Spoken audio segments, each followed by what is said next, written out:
acknowledgement, but whatever. People thought Camila and I were like into each other.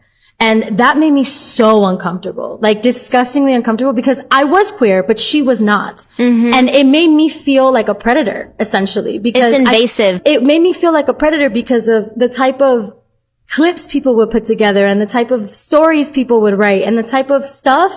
I was always the aggressor, and I was always the one turning her, and I was always the one who was like the masculine energy in the scenario. And it made me very uncomfortable because that's not how I identify. And that's not to say that that's wrong to identify like that. Like, daddy, get your shit. You know what I mean? Like, do your thing. But I did not identify that way. And I also did not have that connection with her. Camila and I were just very good friends at that time.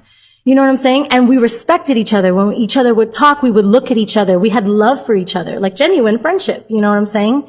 And in the Latinx culture, I don't know about you, but growing up, I was very affectionate with all of my friends. I was very, like, we would tell each other shit that, yeah, maybe you would think we were gay if you were listening over. Yes. But we weren't. You know what I'm saying? And that wasn't the interaction. So that actually made me so uncomfortable to the point where I to this day hyperanalyze every connection that I have with a girl, because I don't want to make them feel like I'm looking at them that way, because they're to this day convinced that that was real.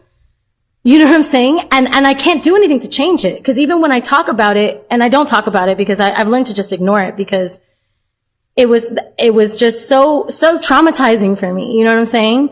That it was like, I just chose to ignore it at a certain point, because getting angry to them would mean that it was real and validate it more for them. So I was like, okay, then I can't get angry or defend myself, apparently, because then that just makes it more real. Like, it really fucked with my head, because I was just like, I wasn't even comfortable with telling my parents about it. You know what I'm saying? Like, I wasn't even comfortable telling myself that I was queer, you know? And I didn't see Camila that way. So it just made me uncomfortable that I could potentially be putting off that kind of vibe onto someone who I